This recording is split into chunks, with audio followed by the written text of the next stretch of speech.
Salut à tous, on se retrouve aujourd'hui pour parler du Paris Saint-Germain ce vendredi 3 novembre et on commence bien sûr avec le match du jour car le PSG joue ce soir au Parc des Princes. Ça sera contre l'équipe de Montpellier, coup d'envoi 21h. Donc bien évidemment on va parler de cette rencontre.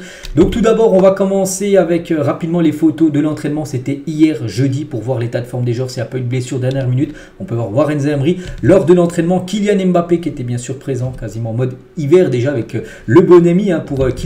On peut voir aussi Nordi Mukiele ou même Milan Skriniar et Marquinhos. Marquinhos de retour.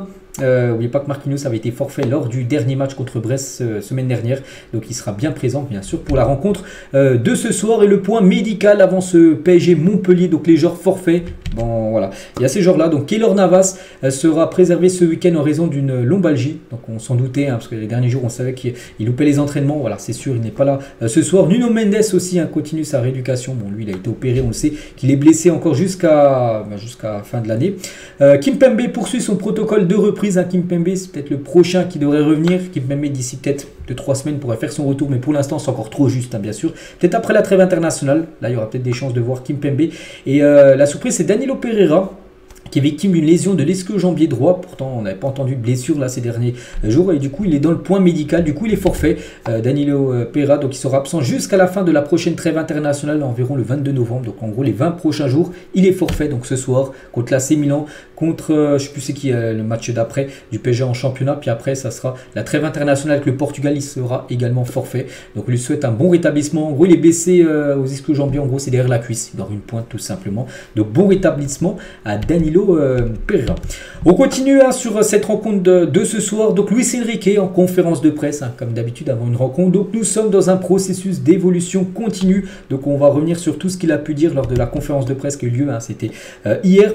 Donc tout d'abord sur le retour de Marco Asensio, c'est que ça j'ai oublié de le dire les gars, dans le point médical. Asensio qui était toujours dedans, là c'est lors des derniers points médicaux, il n'est pas dedans. Ce qui veut dire que j'ai pas encore vu le groupe du PSG, mais voilà, s'il n'est pas dans le point médical, c'est dire qu'il sera présent au moins dans le groupe ce soir. Est-ce qu'il jouera ou non, ça je ne sais pas, mais il devrait être là. Et l'a dit Luis Enrique, je suis très content de son retour. Il peut jouer à différentes positions comme faux numéro 9 dans les couloirs et dans l'axe au milieu. C'est vrai que c'est un joueur couteau suisse, c'est dire que c'est un joueur qui peut jouer beaucoup de postes, regardez tous les postes qui peut évoluer.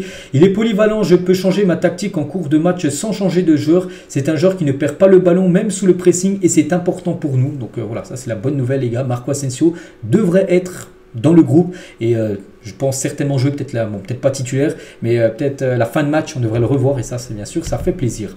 Luis Enrique sur le niveau du Paris Saint-Germain, il a dit l'équipe fait des choses très bien, mais on est encore dans une phase initiale, on est encore dans un processus de synergie pour voir quels joueurs s'entendent le mieux avec les autres.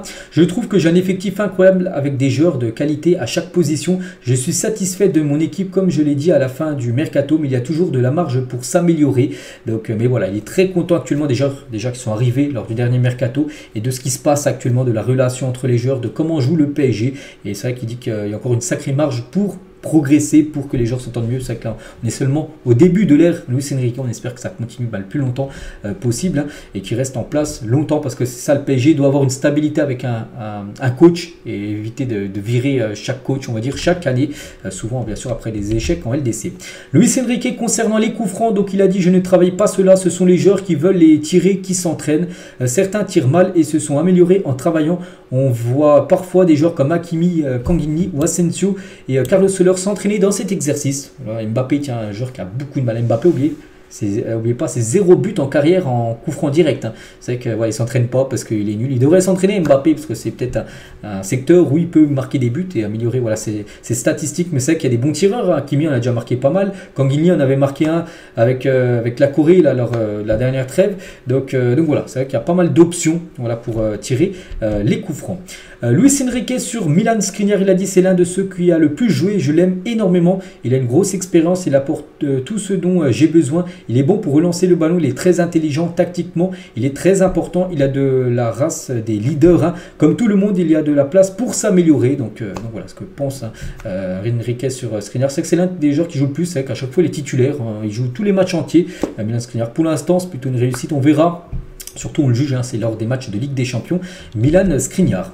Luis Enrique pense que Mbappé gagnera plusieurs ballons d'or parce qu'il a aussi été questionné par rapport à Mbappé, son classement de 3e au dernier ballon d'or. Il a dit pour gagner le ballon d'or, en plus des performances individuelles qui sont très bonnes pour Kylian, il faut remporter des trophées en club et en sélection, bien sûr les trophées collectifs. On essaie d'en gagner le maximum à Paris et Kylian peut aussi le faire en sélection. Je suis sûr qu'il va gagner de nombreux ballons d'or. Voilà ce qu'il a pu dire à Luis Enrique par rapport au ballon d'or et à Kylian Mbappé.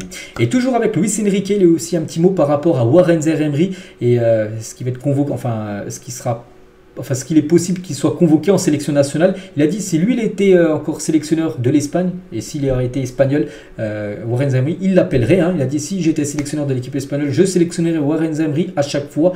Mais je ne suis pas sélectionneur français ou espagnol. C'est Galtier qui l'a découvert et moi je continue de le faire jouer. Il est exemplaire et incroyable et je remercie le PSG d'avoir un tel talent, en gros, un tel jeune joueur, hein, en la personne bien sûr du jeune Warren Zaïre-Emery. Et en parlant de ce joueur, il devrait bien être titulaire pour le match de ce soir. Regardez la compo probable du match. Donc Donnarumma au but, hein, c'est qu'alors Navas pas là, donc de toute façon même si Navas aurait été apte à jouer, ça aurait été Donnarumma. Donc Lucas Hernandez, défenseur gauche avec Skriniar, Marquinhos, le retour de Marquinhos, hein, qui avait été forfait lors du dernier match, et Hakimi, défenseur droit, donc gardien et défense, hein, ça bouge pas, c'est souvent ça, hein, les 5 en arrière on peut dire. Zaïre-Emery, Ugarte, milieu de terrain, et après est-ce que c'est un 4-2-4, un 4-3-3, je pense plus un 4-3-3, donc Vitinha ou Kanginli.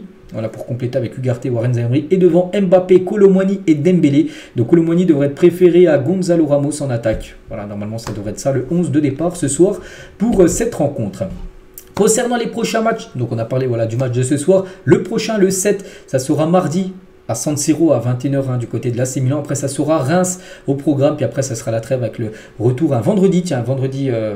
Ce sera un vendredi également, le 24. Dans 3 semaines, ça sera l'équipe de l'AS Monaco au Parc des Princes. N'oubliez pas que Monaco est 3e du classement, le PSG 2e. Et le PSG, j'ai oublié de dire, les gars, s'ils gagnent ce soir contre Montpellier, ils seront provisoirement leaders de la Ligue 1, enfin, en attendant le match de Nice, qui est actuellement leader. Et après, il y a Newcastle au programme le 28. Donc voilà, vous avez programme complet de toutes les rencontres du PSG, mais ça commence dès ce soir avec la réception de Montpellier. En parlant de Montpellier, juste une petite info concernant cette équipe qui se déplacera en TGV à Paris, donc 3h30 pour le match de demain soir. Au lieu de venir en avion, ils viendront en TGV, cette équipe Montpellier-Rennes. On continue, on va parler de Kylian Mbappé et la une aujourd'hui du journal L'équipe, ça parle de Mbappé, son heure viendra tout simplement avec ce ballon d'or, avec les années dominées par Léo Messi et Ronaldo au palmarès du ballon d'or. Mbappé, 3e lundi soir de l'édition 2023, se rapproche de plus en plus de son rêve. C'est vrai que là, c'est la première fois de sa carrière qu'il monte sur le podium. Mbappé, il avait fini 4e en 2018 et là 3e en 2023. Et c'est que son objectif, c'est de gagner ce ballon d'or. Et dans le journal L'équipe aujourd'hui, quelques infos sur Mbappé. Donc Mbappé va considérer attentivement toutes les options qui s'offrent à lui pour prendre une décision cruciale pour sa carrière et la conquête de son premier ballon d'or. Donc là en gros il va prendre une décision très importante. Mbappé, qu'est-ce qu'il va faire? Est-ce qu'il va rester au PSG? Est-ce qu'il va aller au Real Madrid parce qu'on sait que le Real le veut? Est-ce qu'il va aller en Angleterre? On ne sait pas. Donc voilà, il va regarder toutes les options pour qu'il ait le plus de chances de gagner tout simplement son premier ballon d'or. Toujours dans l'équipe aujourd'hui, on peut lire qu'une prolongation de Mbappé au PSG n'est pas exclue. Ça ce serait une très bonne nouvelle bien sûr s'il venait à prolonger. Après il peut prolonger et quitter le club, comme ça le PSG reçoit de l'argent bien évidemment. Donc voilà, prolongation n'est pas exclue, il peut prolonger l'aventure du côté de Paris. Un petit rappel, la fin de son contrat, c'est en fin de saison et les relations sont calmes depuis sa réintégration dans l'effectif mi-août.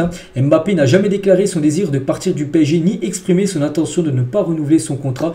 Il n'a pas non plus mentionné la possibilité d'un départ en fin de contrat en juin prochain. Les discussions devraient débuter lors du premier trimestre de l'année prochaine. Le club reste positif, c'est que pour l'instant c'est plutôt en stand-by. Ça va vraiment s'accélérer, voilà, peut-être au mois de février-mars où là vraiment il arrivera à 3-4 mois de la fin de son contrat. Là il va falloir qu'il se décide, même pour le PSG, pour voir l'après Mbappé ou s'il reste. Donc voilà, tout devrait se décider vraiment début d'année 2024.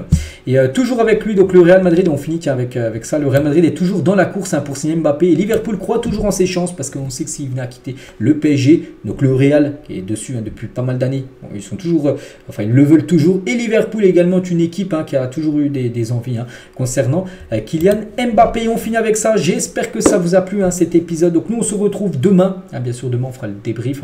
On reviendra sur cette rencontre ce soir entre le Paris Saint-Germain et l'équipe de Montpellier. Moi je vous laisse, je vous souhaite un bon vendredi, bon match à vous et à demain.